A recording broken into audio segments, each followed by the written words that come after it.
Hello friends, स्वागत है आपका हमारे यूट्यूब चैनल विद्यार्थी संघर्ष में। आज हम एनसीईआरटी हिस्ट्री क्लास 6 का लेसन 11 पढ़ेंगे, नए साम्राज्य और राज्य। यह कहानी अरविंद की है और इसी अरविंद को ध्यान में रखते हुए यह लेसन बनाया गया है। देखिए, इसमें दिया है अरविंद राजा बना। अरविंद क्या बना? राजा। अरविंद अपने स्कूल में खेले जाने वाले नाटक में राजा की भूमिका अदा करने के लिए चुना गया। उसने सोचा था कि वह शाही वेशभूषा में मूंछों पर ताव देते हुए पहले कागज में लिपटी तलवार को शान से पकड़कर चहलकदमी करेगा। जरा सोचो, उसे कितनी हैरानी हुई जब उसे बताया गया कि उसे बैठकर वीणा भी बजानी होगी और कविता पाठ भी करना होगा। एक संगीतज्ञ राजा कौन हो सकता है, वह अरविंद सोचने लगा। इसमें अरविंद सोच रहा था कि भाई ऐसा कौन सा राजा है जो संगीतज्ञ भी था, यानी गाना भी गा लेता था और कविताएं भी का पाठ भी कर लेता था। तो ये किस राजा के बारे में कहा जा रहा है? तो वो है समुद्रगुप्त। क्या बताती हैं प्रशस्तियाँ? दरअसल अरविंद गुप्त वंश के प्रसिद्ध राजा समुद्रगुप्त की भूमिका अदा करने जा रहा था। किसकी भूमिका अदा करने जा रहा था? समुद्रगुप्त की भूमिका अदा करने जा रहा था अरविंद समुद्रगुप्त की। समुद्रगुप्त के बारे में हमें एक लंबे अभिलेख में से पता चलता है। वास्तव में यह उसके दरबारी कवि हरिशेन द्वारा संस्कृत में लिखी गई क्या थी? प्रशस्ति लिखी गई एक कविता, यानी प्रशस्ति। यानी हरिशेन कौन थे? हरिशेन समुद्रगुप्त के दरबारी कवि थे। कौन थे? कवि थे। और ये हरिशेन ने जो ये कविता लिखी वो किस भाषा में है? तो वो संस्कृत भाषा में है। आगे देखते हैं। इसे करीब 1700 साल पहले, कितने साल पहले? 1700 साल पहले लिखा गया था। इलाहाबाद में अशोक स्तंभ पर इसकी खुदाई की गई। इलाहाबाद में किस पर? अशोक स्तंभ है। अशोक स्तंभ है कहाँ? इलाहाबाद में। उस पर इसकी खुदाई की गई। ठीक। हरिशेन कौन थे? तो हरिशेन समुद्रगुप्त के दरबारी कवि थे। उन्होंने संस्कृत भाषा में कविता लिखी, यानी प्रशस्ति। कितने साल पहले? तो 1700 साल पहले। कहाँ पर? इलाहाबाद में अशोक स्तंभ पर। यह एक विशेष किस्म का अभिलेख है। कैसा है? एक विशेष किस्म का अभिलेख, जिसे प्रशस्ति कहते हैं। क्या कहते हैं? प्रशस्ति। प्रशस्ति मीन्स होता है प्रशंसा करना। जब कवि किसी राजा की प्रशंसा में कोई कविता लिखते थे तो उसे हम प्रशस्ति कहते हैं। यह एक संस्कृत शब्द है। प्रशस्ति कैसा शब्द है? तो प्रशस्ति एक संस्कृत शब्द है। संस्कृत शब्द जिसका अर्थ प्रशंसा करना होता है। जिसका अर्थ क्या होता है? प्रशंसा करना। प्रशस्तियाँ लिखने का प्रचलन पहले भी था, यानी कवियों द्वारा राजा की प्रशंसा में, यानी उसकी बड़ाई में जो कविता लिखी जाती थी उसे प्रशस्ति कहा जाता था। प्रशस्तियाँ लिखने का प्रचलन पहले भी था। जैसा तुमने अध्याय 10 में गौतमीपुत्र सातकर्णी की प्रशस्ति के बारे में पढ़ा है। गौतमीपुत्र सातकर्णी कौन थे? गौतमीपुत्र सातकर्णी सातवाहन वंश के प्रतापी राजा थे, सर्वश्रेष्ठ राजा थे के बारे में पहले परंतु गुप्त काल में इनका महत्व और बढ़ गया, यानी गुप्त काल में इनका प्रचलन और ज़्यादा होने लगा। समुद्रगुप्त की प्रशस्ति, आओ देखें। समुद्रगुप्त की प्रशस्ति हमें क्या बताती है? कवि ने इसमें राजा की एक युद्धों को जीतने वाला राजा, विद्वान तथा एक उत्कृष्ट कवि, क्या? एक उत्कृष्ट कवि। कवि ने इसमें राजा को क्या कहा है? कि राजा एक योद्धा, महान योद्धा भी थे और युद्धों को जीतने वाले राजा थे और विद्वान भी थे और उत्कृष्ट कवि भी थे के रूप में भरपूर प्रशंसा की है। यहाँ तक कि यानी हरिशेन क्या कहते हैं?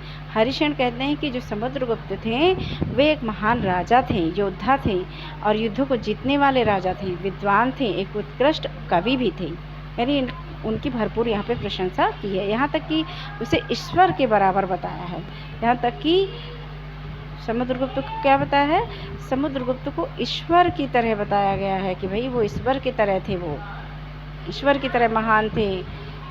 प्रशस्ति में लंबे लंबे वाक्य दिए गए हैं। यहाँ वैसे ही एक वाक्य का अंश दिया गया है।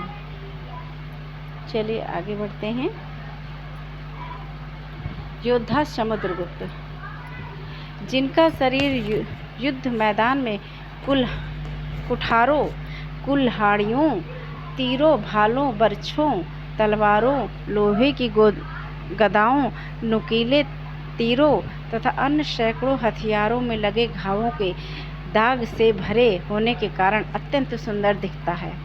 यानी उनका शरीर क्या था, कुठारों से, यानी कुल्हाड़ियों से भी उनके शरीर पे घाव थे, कुठारों से थे, तीरों से, भालों से, बर्छों से, तलवारों से, लोहे की गदाओं से, नुकीले तीरों तथा अन्य सैकड़ों हथियारों से लगे घावों के दाग से भरे होने के कारण अत्यंत सुंदर दिखता था। यानी उन्होंने इतने युद्ध किए थे कि उनका शरीर घावों से परिपूर्ण था, फिर भी उनका शरीर सुंदर दिखता था। यानी इतना घाव होने के बावजूद उनका शरीर सुंदर दिखता है। अगर तुम मानचित्र 7 पृष्ठ संख्या 13 को गौर से देखो तो पाओगे कि एक क्षेत्र को हरे रंग से रंगा गया है। तुम्हें पूर्वी समुद्र तट के साथ साथ एक क्रम में लाल बिंदु दिखेंगे। उसी तरह कुछ क्षेत्र बैगनी और नीले रंग के भी मिलेंगे। यह मानचित्र इस प्रशस्ति में प्राप्त जानकारियों के आधार पर बनाया गया है। यानी हम आपको आगे चित्र दिखाएंगे, वो प्रशस्ति के आधार पर बनाया गया है। हरिश्चंद्र 4 विभिन्न प्रकार के राजाओं और उनके प्रति समुद्रगुप्त की नीतियों का वर्णन करते हैं। मानचित्र में हरे रंग का क्षेत्र आर्यवर्त के उन 9 शासकों का है जिन्हें समुद्रगुप्त ने हराकर उनके राज्य को अपने साम्राज्य में मिला लिया। इसके बाद दक्षिणापथ के 12 शासक आते हैं। इनमें से कुछ की राजधानियों को दिखाने के लिए मानचित्र पर लाल बिंदु दिखाए गए हैं। इन सब ने हार जाने पर समुद्रगुप्त के सामने समर्पण किया था। समुद्रगुप्त ने उन्हें फिर से शासन करने की अनुमति दे दी थी। यानी जो ये शासक थे, दक्षिणापथ के 12 शासक, ये समुद्रगुप्त के द्वारा हरा दिए गए थे, लेकिन इन्होंने समुद्रगुप्त के सामने समर्पण कर दिया था, उनकी अधीनता स्वीकार कर ली थी। तो समुद्रगुप्त ने क्या किया था, उन्हें उनके राज्य वापस दे दिए थे। यानी उनके राज्य पर उन्हें शासन करने की अनुमति दोबारा दे दी थी कि जाइए भाई, अगर आप मेरे अधीन हैं तो मैं आपको आपके राज्य में शासन करने की अनुमति देता हूँ। ठीक, अब देखते हैं। पड़ोसी देशों का आंतरिक घेरा बैगनी रंग से रंगा गया है। किस रंग से? बैगनी। इसमें असम, तटीय बंगाल, नेपाल और उत्तर पश्चिम के कई गण या संघ किससे संबंधित थे? महावीर जी से और गौतम बुद्ध जी से। ओके, संग आते हैं। ये समुद्रगुप्त के लिए उपहार लाते थे। नजराना उपहार जिसे बोलते हैं, यानी स्वेच्छा से दिया गया जो सामान होता है राजा को। किसी राजा को स्वेच्छा से अगर कोई व्यक्ति कोई चीज़ देता है तो वो उपहार कहलाता है। उनकी आज्ञाओं का पालन करते थे तथा उनके दरबार में उपस्थित हुआ करते थे। ब्रह इलाके के शासक जिन्हें नीले रंग से रंगा गया संभवतः कुषाण तथा शक वंश के थे। कुषाण वंश के सबसे प्रतापी शासक कौन थे? कनिष्क। और इसके कुषाण वंश के जो संस्थापक थे कुजला कदफिसस थे, है ना। इसमें श्रीलंका के शासक भी थे। इन्होंने समुद्रगुप्त की अधीनता स्वीकार की और अपनी पुत्रियों का विवाह उससे कर दिया। किससे? समुद्रगुप्त से। देखिए यहाँ पर सिक्के हैं। जो एक सिक्का ये आप देख सकते हैं, वीणा बजाने वाला राजा। समुद्रगुप्त के कुछ अन्य गुणों को सिक्कों पर दिखाया गया है, जैसे इन सिक्कों में उन्हें वीणा बजाते हुए दिखाया गया है। देखिए ये सिक्का है, इसमें उनको यहाँ पे वीणा बजाते हुए दिखाया गया है, वीणा बजाते हुए। ठीक, ये भी उनका ही सिक्का है।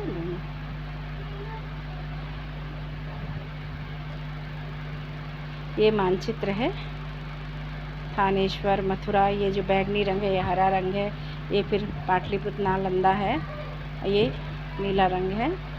और इसमें थानेश्वर है, मथुरा है, कन्नौज, प्रयाग यानी प्रयागराज, वर्तमान काल में प्रयागराज बोलते हैं, और इसके पहले इलाहाबाद बोला जाता था। और पाटलिपुत्र, नालंदा, उज्जैन, अजंता की गुफाएं हैं, ये अजंता एलोरा की गुफाएं। सातवाहन, वल्लभी, ऐहोल, चालुक्य। आगे पढ़ेंगे आप चालुक्य के बारे में, चालुक्य शासकों के बारे में, ऐहोल शासकों, पल्लव, कांचीपुरम, चोल, पांडे, वल्लभी, उज्जैन,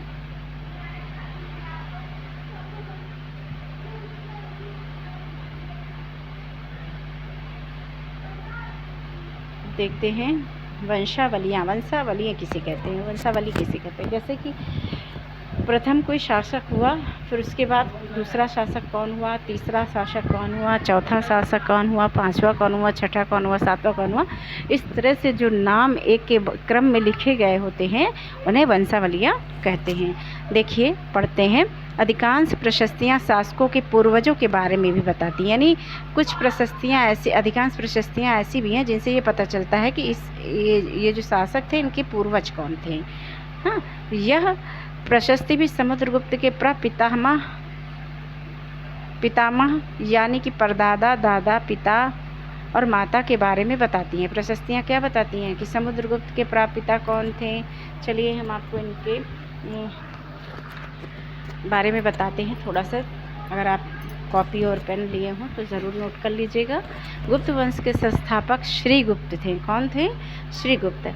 श्रीगुप्त के बाद आए चंद्रगुप्त प्रथम। देखिए चंद्रगुप्त प्रथम में आप बिल्कुल कंफ्यूज मत होइएगा, क्योंकि चंद्रगुप्त मौर्य के बारे में आपने पिछले अध्यायों में पढ़ा है। वो चंद्रगुप्त मौर्य मार वंश के संस्थापक थे, लेकिन चंद्रगुप्त गुप्त वंश से संबंधित हैं।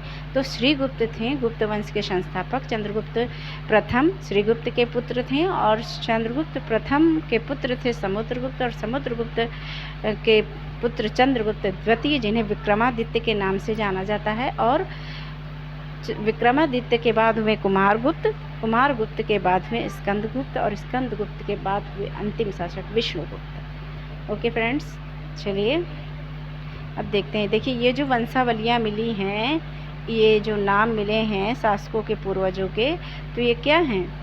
ये वंशावलियाँ ही हैं, जिनमें ऐसे मिला है कि भाई ये थे, पहले श्रीगुप्त थे, फिर चंद्रगुप्त प्रथम थे, फिर समुद्रगुप्त थे, फिर चंद्रगुप्त द्वितीय थे जिन्हें विक्रमादित्य कहा जाता है, फिर कुमारगुप्त थे, फिर स्कंदगुप्त थे, फिर विष्णुगुप्त थे।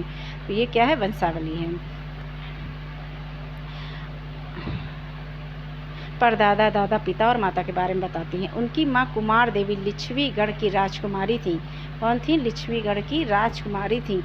और पिता चंद्रगुप्त वंश के पहले शासक थे। तो पिता कौन थे? चंद्रगुप्त। चंद्रगुप्त जो हैं गुप्त वंश के प्रथम शासक थे। किसके? समुद्रगुप्त के पिता कौन थे? चंद्रगुप्त, और वो गुप्त वंश के प्रथम शासक थे, पहले शासक बने, जिन्होंने महाराजा धीराज की उपाधि जैसी बड़ी उपाधि धारण की। किसने? चंद्रगुप्त प्रथम ने। चंद्रगुप्त प्रथम ने महाराजा धीराज की उपाधि धारण की थी। प्रश्न आ जाता है, चंद्रगुप्त प्रथम ने महाराजा किस शासक ने किस गुप्त शासक ने महाराजा धीराज की उपाधि धारण की थी? तो चंद्रगुप्त प्रथम ने। जिन्होंने महाराजा धीराज जैसी बड़ी उपाधि धारण की थी। समुद्रगुप्त ने भी यह उपाधि धारण की थी। उनके दादा और परदादा का महाराजा के रूप में ही उल्लेख है। दादा और परदादा क्या है? महाराजा का उपाधि धारण किए थे। इससे यह आभास मिलता है कि धीरे धीरे इस वंश का महत्व बढ़ गया। पहले महाराजा, फिर महाराजा धीराज। समुद्रगुप्त के बारे में हमें उनके बाद के शासकों, जैसे उनके बेटे चंद्रगुप्त द्वितीय की वंशावली, पूर्वजों की सूची से भी जानकारी मिलती है। यानी समुद्रगुप्त के बारे में हमें उनके बाद के जो शासक में, जैसे उनके बेटे चंद्रगुप्त द्वितीय की वंशावली, पूर्वजों की सूची, वंशावली क्या है? पूर्वजों की सूची से भी जानकारी मिलती है कि ये चंद्रगुप्त द्वितीय जो थे विक्रमादित्य, वे कौन थे? समुद्रगुप्त के पुत्र थे। उनके बारे में अभिलेखों तथा सिक्कों से पता चलता है। उन्होंने पश्चिम भारत में सैन्य अभियान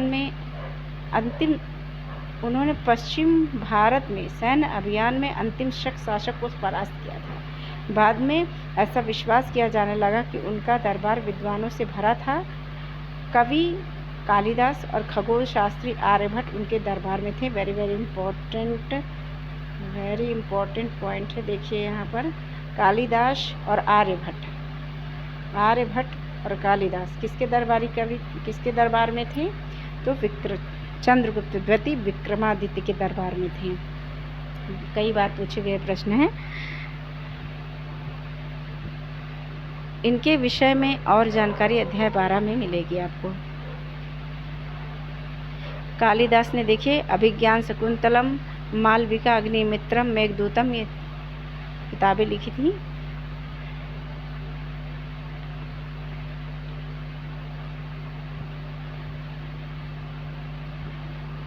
और आर्यभट्ट कौन थे? आर्यभट्ट एक खगोल शास्त्री थे। कौन थे?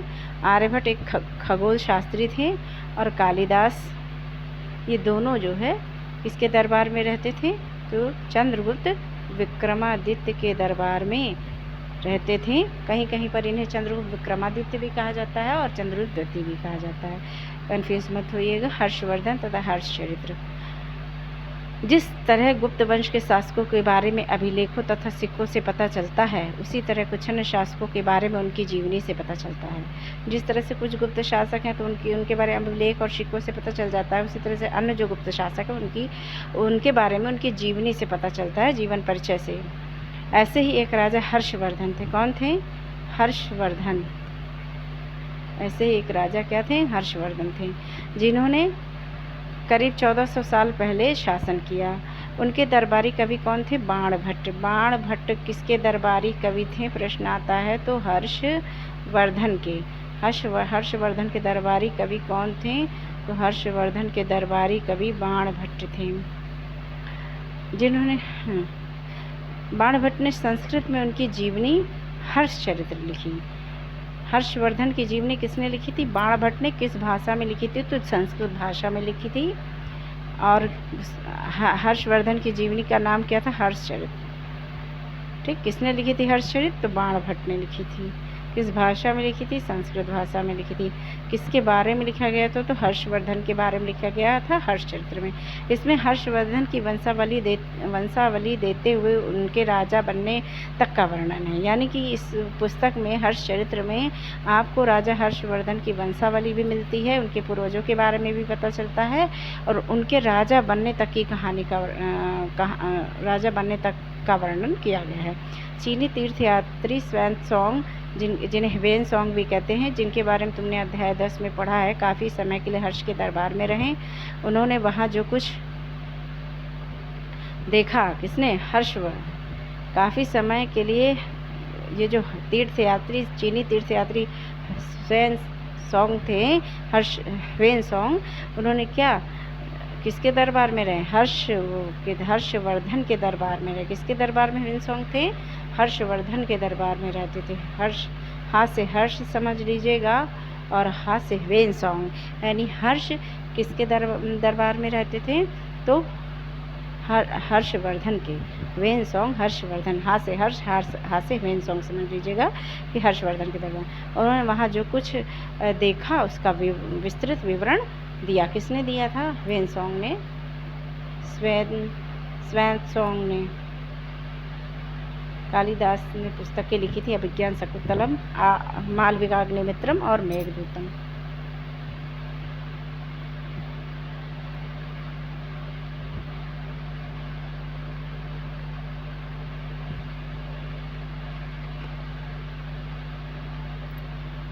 हर्ष अपने पिता के सबसे बड़े बेटे नहीं थे। हर्ष क्या थे? अपने पिता के बड़े बेटे नहीं थे, पर अपने पिता और बड़े भाई की मृत्यु हो जाने पर थानेश्वर के राजा बने। कहाँ के राजा बने? थानेश्वर के। अपने पिता और बड़े भाई की मृत्यु हो जाने पर, यानी हर्षवर्धन जो थे अपने पिता के बड़े बेटे तो नहीं थे, लेकिन उनके पिता और बड़े भाई की मृत्यु हो गई थी, इसीलिए उन्हें थानेश्वर का राजा बना दिया गया। उनके बहनोई कन्नौज, उनके बहनोई कहाँ के राजा थे? कन्नौज के शासक थे। जब बंगाल के शासक ने उन्हें मार डाला तो हर्ष ने कन्नौज को अपने अधीन कर लिया। जब बहनों की मृत्यु हो गई तो उन्होंने कन्नौज पर भी अपना अधिकार कर लिया और बंगाल पर आक्रमण कर दिया, क्योंकि बंगाल के शासक ने उनकी बहनों को मार डाला था। मगध तथा बंगाल को जीत कर उन्हें पूर्व में जितनी सफलता मिली थी उतनी सफलता अन्य जगहों पर नहीं मिली, यानी सबसे ज़्यादा सफलता उनको कहाँ मिली थी? मगध तथा बंगाल को जीतकर। अब उन्होंने नर्मदा नदी को पार कर दक्कन की ओर आगे बढ़ने की कोशिश की। तब चालुक्य नरेश पुलकेशिन द्वितीय ने उन्हें रोक दिया। यानी जब वो दक्कन की ओर आगे बढ़े, कहाँ? दक्कन की ओर, नर्मदा नदी को पार करके दक्कन की ओर आगे बढ़ने की जब कोशिश की, किसने? हर्षवर्धन ने, तब उन्हें चालुक्य नरेश, किस नरेश ने रोका था? चालुक्य नरेश पुलकेशिन द्वितीय ने।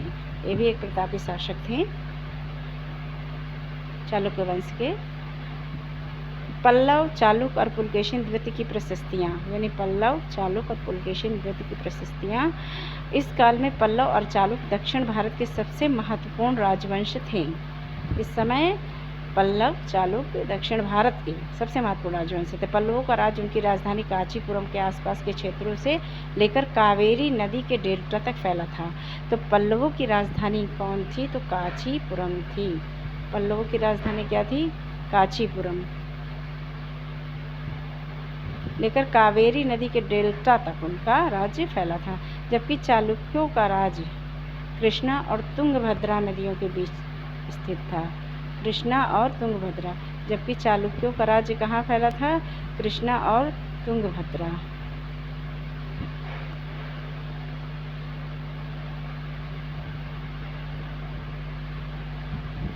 चालुक्यों की राजधानी ऐहोल थी। यह एक प्रमुख व्यापारिक केंद्र था। चालुक्यों की राजधानी क्या थी? ऐहोल थी। और पल्लवों की कांचीपुरम थी। पल्लवों की क्या थी? कांचीपुरम। चालुक्यों की ऐहोल, ठीक। और चालुक्यों का जो राज्य था वो कहाँ तक था? कृष्णा और तुंगभद्रा नदियों के बीच स्थित था। कृष्णा और तुंगभद्रा दो नदियाँ थी, उनके बीच में चालुक्यों का राज्य स्थित था, के बीच में स्थित था। चालुक्यों की राजधानी ऐहोल थी। यह एक प्रमुख व्यापारिक केंद्र था। ऐहोल क्या था? एक व्यापारिक केंद्र था। व्यापार होते थे वहाँ से ज़्यादातर। धीरे धीरे यह एक धार्मिक केंद्र भी बन गया। क्या? ऐहोल व्यापारिक था, फिर धार्मिक भी हो गया, जहाँ कई मंदिर थे। पल्लव और चालुक्य एक दूसरे की सीमाओं का अतिक्रमण करते थे, यानी एक दूसरे की सीमाओं पर कब्जा करने की कोशिश करते थे। मुख्य रूप से राजधानियों को निशाना बनाया जाता था, जो समृद्ध शहर थे। राजधानियों में क्या होता था? राजधानियाँ समृद्ध होती थी, वहाँ व्यापार इत्यादि कई क्रियाकलाप हुआ करते थे, जिससे वो एक आय का प्रमुख साधन हुआ करती थी। इसीलिए सारे राजा यही चाहते थे कि राजधानियों पर कब्जा कर लिया जाए। पुलकेशिन द्वितीय सबसे प्रसिद्ध चालुक्य राजा था। कौन था? सबसे प्रसिद्ध चालुक्य राजा कौन थे? तो पुलकेशिन द्वितीय थे। पूछा जाएगा कि चालुक्य सबसे प्रसिद्ध चालुक्य राजा कौन थे? तो पुलकेशिन द्वितीय थे। उनके बारे में हमें उनके दरबारी कवि रवि कीर्ति द्वारा रचित प्रशस्ति से पता चलता है। उनके दरबारी कवि कौन थे पुलकेशिन द्वितीय के? तो पुलकेशिन द्वितीय के दरबारी कवि रवि कीर्ति थे। कौन थे? रवि कीर्ति। पुलकेशिन द्वितीय के दरबारी कवि रवि कीर्ति। ये इम्पोर्टेंट पॉइंट है, इसे जरूर ध्यान में रखिएगा। द्वारा रचित प्रशस्ति में पता चलता है कि इसमें उनके प्रशस्ति में पूर्वजों, खासतौर से पिछली 4 पीढ़ियों के बारे में बताया गया है। भाई जो पुलकेशिन द्वितीय थे वो एक प्रसिद्ध चालुक्य नरेश थे। उनके दरबारी कवि रवि कीर्ति थे और रवि कीर्ति ने पुलकेशिन द्वितीय के लिए एक प्रशस्ति लिखा, जिसमें उन्होंने क्या किया? उनके पूर्वजों के बारे में, खास तौर से पिछली 4 पीढ़ियों के बारे में बताया गया है। पुलकेशिन द्वितीय को अपने चाचा से यह राज्य मिला था। किससे मिला था? अपने चाचा से। रवि कीर्ति के अनुसार उन्होंने पूर्व तथा पश्चिम दोनों समुद्र तटीय इलाकों में अपने अभियान चलाए। इसके अतिरिक्त उन्होंने हर्ष को भी आगे बढ़ने से रोका। किसने रोका था? हर्षवर्धन को आगे बढ़ने से तो पुलकेशिन द्वितीय ने रोका था।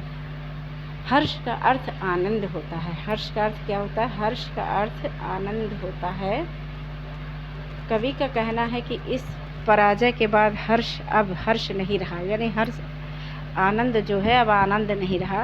पुलकेशिन द्वितीय ने पल्लव राजा के ऊपर भी आक्रमण किया, जिसे कांचीपुरम की दीवार के पीछे शरण लेनी पड़ी। यानी कवि का कहना है कि अब हर्ष नहीं रहा, क्योंकि उसे रवि कीर्ति ने रोक दिया था। वो पुलकेशिन द्वितीय ने आगे बढ़ने से रोक दिया था। पुलकेशिन द्वितीय ने पल्लव राजा के ऊपर भी आक्रमण किया, जिससे कांचीपुरम की दीवार, पल्लव की राजधानी क्या थी? कांचीपुरम थी। कांचीपुरम की दीवार के पीछे शरण लेनी पड़ी। मैंने आपको दिखाया पल्लव की राजधानी, ये क्या? कांचीपुरम, ठीक। तो वहाँ क्या किया? पुलकेशिन द्वितीय ने पुलकेशिन द्वितीय ने पल्लव राजा के ऊपर आक्रमण किया, जिससे क्या कि अपनी जो राजधानी थी वहाँ दीवार के पीछे शरण लेनी पड़ी, कांचीपुरम की दीवार के पीछे शरण लेनी पड़ी। पर चालुक्यों की विजय अल्पकालीन थी, ज़्यादा समय तक उनकी विजय स्थायी नहीं रह सकी, अल्पकालीन। लड़ाई से दोनों वंश दुर्बल होते गए। पल्लवों और चालुक्यों को अंततः राष्ट्रकूट तथा चोल वंशों ने समाप्त कर दिया। किसने समाप्त किया था पल्लव और चालुक्यों को? तो राष्ट्रकूट और चोल वंश ने, के शासकों ने समाप्त कर दिया।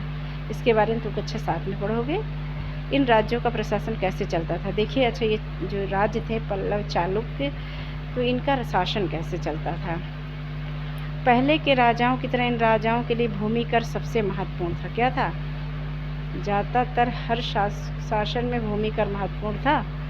प्रशासन की प्राथमिक इकाई गांव होती थी। प्रशासन की प्राथमिक इकाई कौन होती थी? गांव होती थी। लेकिन धीरे धीरे कई नए बदलाव आए। राजाओं ने आर्थिक, सामाजिक, राजनीतिक व सैन्य शक्ति रखने वाले लोगों का समर्थन जुटाने के लिए कई कदम उठाए। राजाओं ने आर्थिक, सामाजिक, राजनीतिक या सैन्य शक्ति रखने वाले लोगों का समर्थन जुटाने के लिए कई कदम उठाए। यानी जो इन सब चीज़ों से मजबूत थी, जिनका सामाजिक स्तर भी मजबूत था, लोगों पर उनकी पकड़ थी, जिनका आर्थिक स्तर भी मजबूत था, राजनीतिक स्तर भी मजबूत था, सैन्य शक्ति भी जिनके पास ज़्यादा थी, तो उन लोगों का क्या किया? इन्होंने समर्थन जुटाने के लिए कई कदम उठाए। उदाहरण के तौर पर कुछ महत्वपूर्ण प्रशासनिक पद आनुवांशिक बन गए। यानी अगर पिता किसी पद पर है तो पुत्र भी बनेगा, फिर पर पोता भी बनेगा, इस तरह से तो आनुवांशिक बन गए। अब अर्थात बेटे अपने पिता का पद पाते थे। जैसा कि कवि हरिशेन अपने पिता की तरह महादंड नायक अर्थात मुख्य न्याय अधिकारी थे। महादंड नायक किसे कहते हैं? न्याय अधिकारी को। महादंड नायक न्याय अधिकारी को बोला जाता था। महादंड नायक मुख्य न्याय अधिकारी थे। महादंड नायक का मतलब होता है मुख्य न्याय अधिकारी।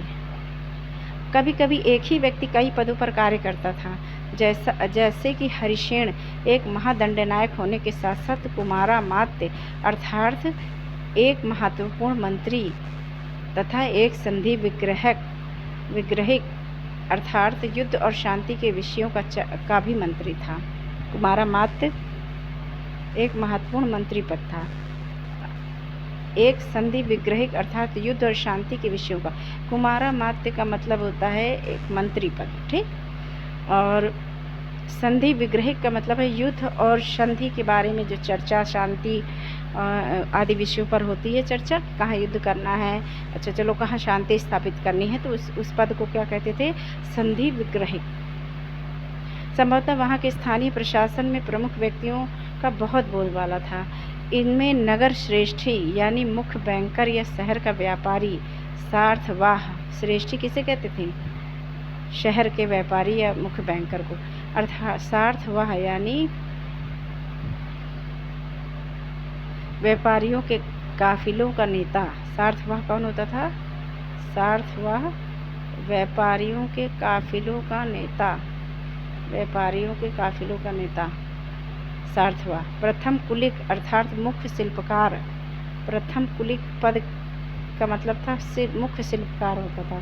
तथा कायस्थों यानी लिपिकों के प्रधान जैसे लोग होते। कायस्थ का मतलब क्या होता है? क्लर्क। कायस्थों का मतलब क्या होता था? क्लर्क।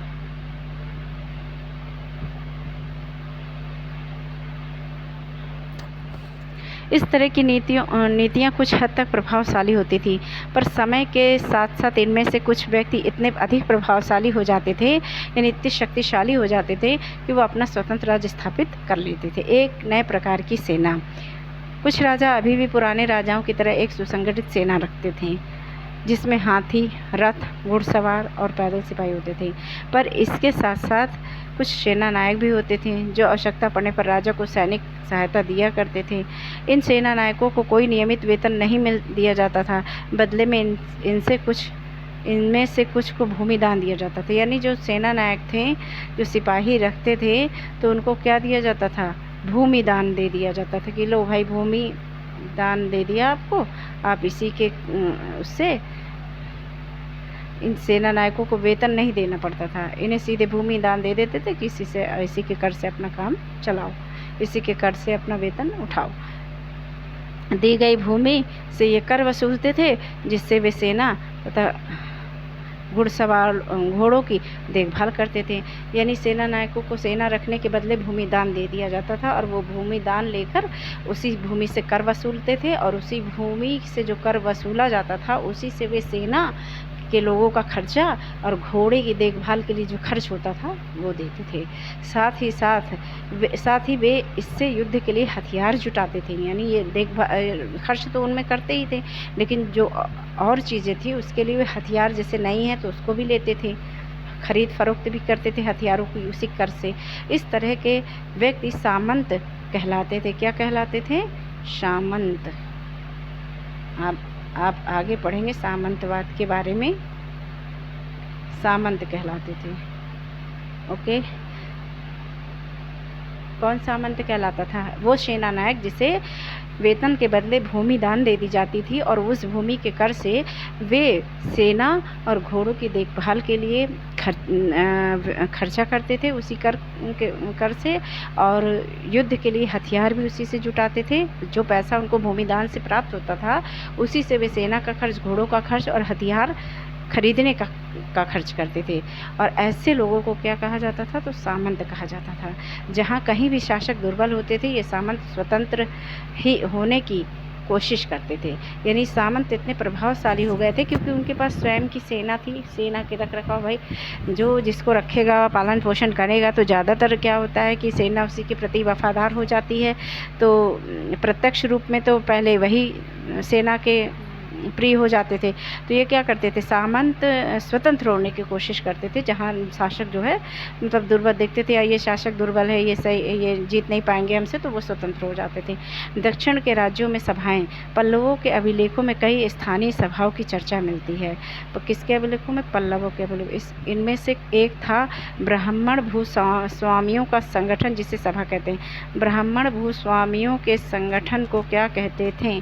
तो ब्राह्मण भूस्वामियों के संगठन को सभा कहते थे। ब्राह्मण भूस्वामियों के संगठन को सभा कहते थे। ये सभाएं उप समितियों के जरिए सिंचाई, खेतीबाड़ी से जुड़े विभिन्न काम का सड़क निर्माण, स्थानीय मंदिरों की देखरेख आदि का काम करती थी। जिनके इलाकों में जिन इलाकों के भूस्वामी ब्राह्मण नहीं थे वहाँ उर नामक ग्राम सभा के होने की बात कही गई। उर नामक ग्राम सभा होती थी जहाँ ब्राह्मण नहीं होते थे। जिस इलाकों के भूस्वामी का ब्राह्मण नहीं होते थे तो वहाँ उर नामक ग्राम सभा के होने की बात की गई है। नगरम व्यापारियों के एक संगठन का नाम था। नगरम आता है कि नगरम क्या था? तो नगरम जो है व्यापारियों के एक संगठन का नाम था। किसका नाम था? व्यापारियों। नगरम याद रखिएगा, नगरम क्या था? तो नगरम व्यापारियों के एक संगठन का नाम था। संभवतः इन सभाओं पर धनी तथा शक्तिशाली भूस्वामियों और व्यापारियों का नियंत्रण था। यानी जो सभा थी, संगठन थे, तो इन पर जो है किसका आधिपत्य था, किसका नियंत्रण था? तो इन पर जो है धनी तथा शक्तिशाली जो भूस्वामी होते थे और जो व्यापारी होते थे उनका नियंत्रण था। इनमें से बहुत सी स्थानीय सभाएं शताब्दियों तक काम करती रही, यानी बहुत समय तक चली।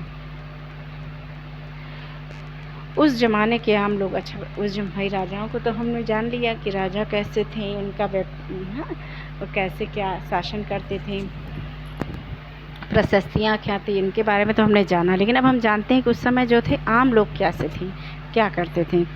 जनसाधारण के जीवन की थोड़ी बहुत झलक हमें नाटकों तथा कुछ अन्य स्रोतों से मिलती है। स्रोत क्या है? स्रोत जिस चीज़ से हमें कोई जानकारी मिल जाती है उसे स्रोत कहते हैं। चाहे वो पुरातात्विक हो, चाहे इतिहास लिखित स्रोत हो, चाहे पुरातात्विक स्रोत हो। तो हमें जब किसी चीज़ से कोई जानकारी मिलती है तो उसे हम स्रोत कहते हैं। तो भाई नाटकों से अगर हमें कुछ जानकारी मिली तथा कुछ अन्य स्रोतों से, है ना। चलो हमें इसके कुछ उदाहरण देखते हैं। कालिदास अपने नाटकों में राज दरबार के जीवन के चित्रण के लिए प्रसिद्ध है। कालिदास क्या? एक नाटककार थे। कालिदास कौन थे? तो कालिदास एक नाटककार थे। कौन थे? नाटककार।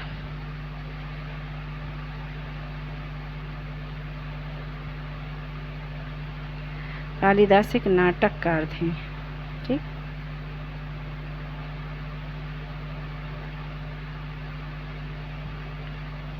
जो क्या करते थे, तो कालिदास जो अपने नाटकों में राज दरबार के जीवन के चित्रण के लिए प्रसिद्ध हैं, है ना। इन नाटकों में एक रोचक बात यह है कि राजा और अधिकांश ब्राह्मणों को संस्कृत बोलते हुए दिखाया गया है। यानी जो नाटक कालिदास ने चित्रण किया है जिस नाटक का, तो उसमें राजा और अधिकांश जो ब्राह्मण थे वो कौन सी भाषा बोलते थे, तो वो संस्कृत भाषा बोलते थे। जबकि अन्य लोग तथा महिलाएं कौन सी भाषा बोलती थी, प्राकृत भाषा बोलती थी। और गौतम बुद्ध और महावीर जी ने प्राकृत भाषा में ही अपने उपदेश दिए थे, जिससे आम महिलाएं, आम जनमानस इस भाषा को समझ सके, आम जनता इस भाषा को समझ सके और इससे सीख ले सके, है ना, उनको ग्रहण कर सके। उनका सबसे प्रसिद्ध नाटक अभिज्ञान शकुंतलम था। कालिदास का सबसे प्रसिद्ध नाटक क्या था, अभिज्ञान शकुंतलम, जिसमें दुष्यंत नामक राजा थे और शकुंतला नाम की एक राजकुमारी थी। शकुंतला नाम की एक स्त्री थी, और वो उनका सबसे प्रसिद्ध नाटक अभिज्ञान शकुंतलम दुष्यंत नामक एक राजा और शकुंतला नाम की एक युवती की प्रेम कहानी है। ठीक, युवती थी। इस नाटक में एक गरीब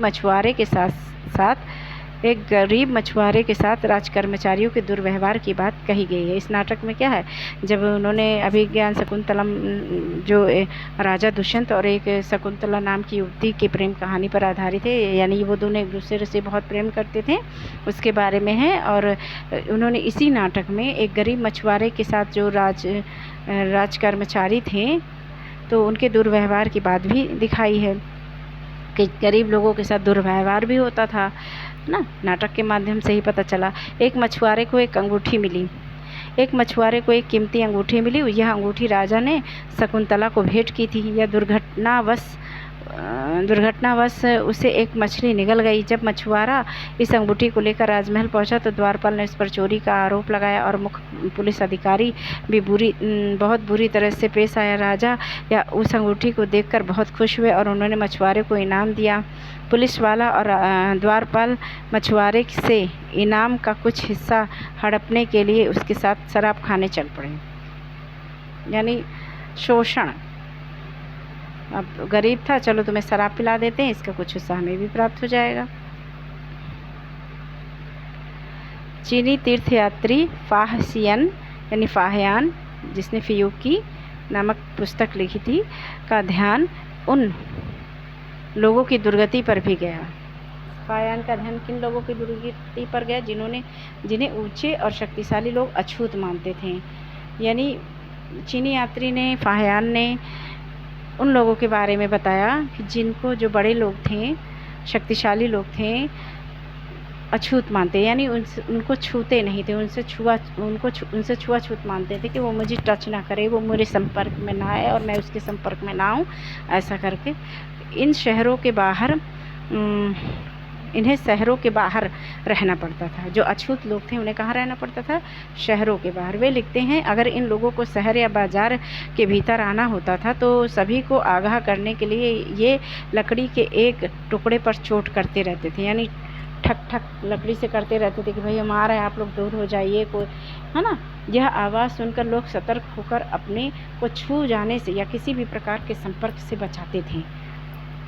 एक जगह बाणभट्ट द्वारा अभियान पर निकली राजा की सेना का बड़ा सजीव चित्रण किया गया है। देखिए, राजा की सेना का चित्रण जो बाणभट्ट द्वारा किया गया है, क्या है, राजा बड़ी मात्रा में साजो सामान लेकर यात्रा करते थे।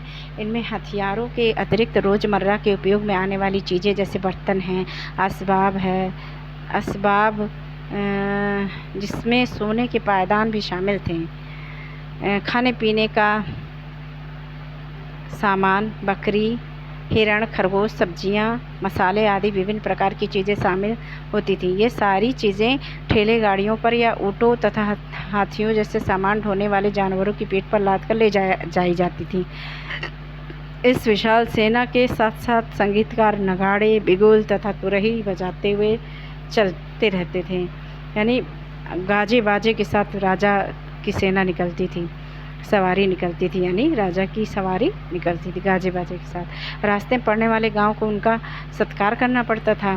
भाई अब राजा जी आए हैं तो उनका स्वागत तो करना ही पड़ेगा, तथा वे दही गुड़ तथा फूलों का उपहार लाते थे, तथा जानवरों को चारा भी देते थे।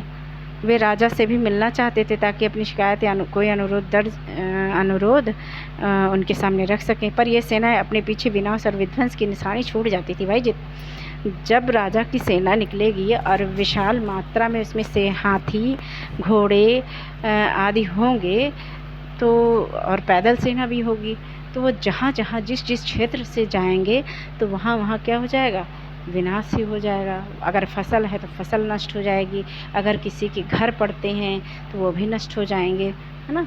तो ये सेना अक्सर गांव वालों की झोपड़ियाँ हाथी कुचल डालते थे, और व्यापारियों के काफिलों में जूते बैल इस हलचल भरे माहौल से डरकर भाग खड़े होते थे। और व्यापारियों के काफिले में जो जूते बैल होते थे, इस हलचल भरे माहौल से डरकर क्या हो जाते थे, भाग खड़े हो जाते थे। बाणभट्ट लिखते हैं कि पूरी दुनिया धूल के गर्त में डूब जाती थी, यानी इतना तेज सेना चलती थी कि धूल का गुबार उठ जाता था, है ना। कहने का मतलब ये है। अन्यत्र अब हम छोर पर पहुंच गए लेसन के। आइए देखते हैं। मरुभूमि होते हुए भी सदियों से अरब यातायात का एक बड़ा केंद्र था। अरब क्या है, मरुभूमि है। मरुभूमि मीन्स रेगिस्तान, एक रेगिस्तान है। दरअसल अरब व्यापारी तथा नाविकों ने भारत और यूरोप के बीच समुद्री व्यापार बढ़ाने में एक महत्वपूर्ण भूमिका निभाई थी। अरब में रहने वाले अन्य लोगों में बेदुइन थे। अरब में रहने वाले अन्य लोगों में कौन, बेदुइन थे, जो घुमक्कड़ कबीले होते थे। कभी कभी प्रश्न आता है बेदुइन किस प्रकार के कबीले हैं, खाना बदोश हैं, और 3 ऑप्शन दे देंगे और आपको चौथा ऑप्शन दे देगा घुमक्कड़ कबीले। तो आप किस पर टिक करेंगे, किस पर सर्कल बनाएंगे, घुमक्कड़ कबीले। ये मुख्य रूप से ऊँटों पर आश्रित होते थे, क्योंकि यह एक ऐसा मजबूत जानवर है जो मरुभूमि में भी स्वस्थ रह सकता है। लगभग 1400 साल जो ये ऊँट है, ये मुख्य रूप से ऊँटों पर आश्रित होते थे। कौन, ये बेदुइन कबीले जो होते थे ऊँटों पर, क्योंकि यह एक ऐसा मजबूत जानवर होता है कि जो मरुभूमि में भी स्वस्थ रहता है। यानी इसे रेगिस्तान का जहाज भी कहा जाता है, किसे, ऊँटों को। लगभग 1400 साल पहले पैगंबर मोहम्मद ने अरब में इस्लाम नामक एक नए धर्म की शुरुआत की थी। कहाँ की थी, अरब में। किसने, पैगंबर मोहम्मद ने इस्लाम धर्म की स्थापना किसने की थी। कभी कभी प्रश्न आता है इस्लाम धर्म की स्थापना किसने की थी, तो पैगंबर मोहम्मद ने।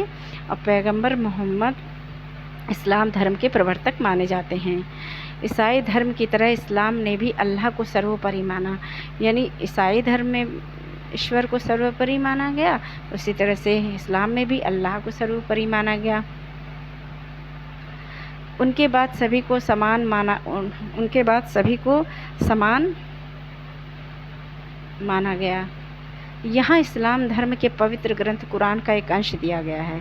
अच्छा, इस्लाम जिस तरह से हमारे हिंदू धर्म की पवित्र ग्रंथ भगवत गीता है, ईसाई धर्म की पवित्र ग्रंथ बाइबल है, हाँ, उसी तरह से इस्लाम धर्म का पवित्र ग्रंथ क्या है, कुरान है। देखिए यहाँ पे कुरान का अंश दिया गया है। मुसलमान स्त्रियों और पुरुषों के लिए, विश्वास रखने वाले स्त्रियों और पुरुषों के लिए, भक्त स्त्रियों और पुरुषों के लिए, सच्चे स्त्रियों और पुरुषों के लिए, धैर्यवान और स्थिर मन के स्त्रियों और पुरुषों के लिए, दान देने वाले स्त्रियों और पुरुषों के लिए, उपवास रखने वाले स्त्रियों और पुरुषों के लिए, अपनी पवित्रता बनाए रखने वाले स्त्रियों और पुरुषों के लिए, अल्लाह को हमेशा याद रखने वाले स्त्रियों और पुरुषों के लिए। अल्लाह ने इन सब के लिए ही क्षमा और पुरस्कार रखा है। अगले 100 सालों के दौरान इस्लाम उत्तरी अफ्रीका, स्पेन, ईरान और भारत में फैल गया। अरब नाविक जो इस उपमहाद्वीप की तटीय बस्तियों से पहले ही परिचित थे, अब अपने साथ इस नए धर्म को भी ले आए। अरब के सिपाहियों ने करीब 1300 साल पहले सिंध, आज के पाकिस्तान को जीत लिया था। इसको जीत लिया था, सिंध को, जो आज पाकिस्तान में है। ओके फ्रेंड्स, चलिए आगे देखते हैं। थोड़ा सही गलत बता देते हैं आपको। हरिशरण ने गौतमी पुत्र श्री शातकर्णी की प्रशंसा में प्रशस्ति लिखी? नहीं भाई, इन्होंने समुद्रगुप्त की प्रशंसा में लिखी है। आर्यवर्त के शासक समुद्रगुप्त के लिए भेंट आर्यवर्त के शासक समुद्रगुप्त के लिए भेंट लाते थे? गलत।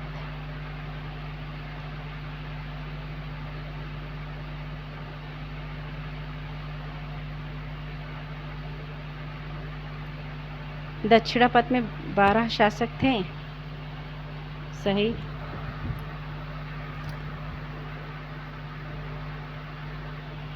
गुप्त शासकों के नियंत्रण में 2 महत्वपूर्ण केंद्र तक्षशिला और मदुरै थे। ऐहोल पल्लवों की राजधानी थी। ऐहोल क्या थी? पल्लवों की राजधानी थी। ये गलत है। गुप्त शासकों के नियंत्रण में 2 महत्वपूर्ण केंद्र तक्षशिला और मदुरै थे। ये गलत है।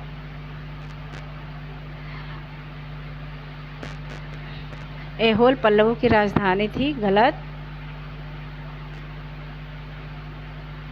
दक्षिण भारत में स्थानीय सभाएं सदियों तक काम करती रहीं। सही।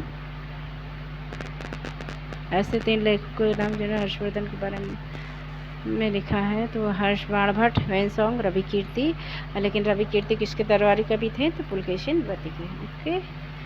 ओके फ्रेंड्स, अब ये लेसन फिनिश हो गया है। Thank you very much watching for my video. अगर आपको वीडियो पसंद आई हो तो please like, share and subscribe जरूर कीजिएगा। Thank you very much.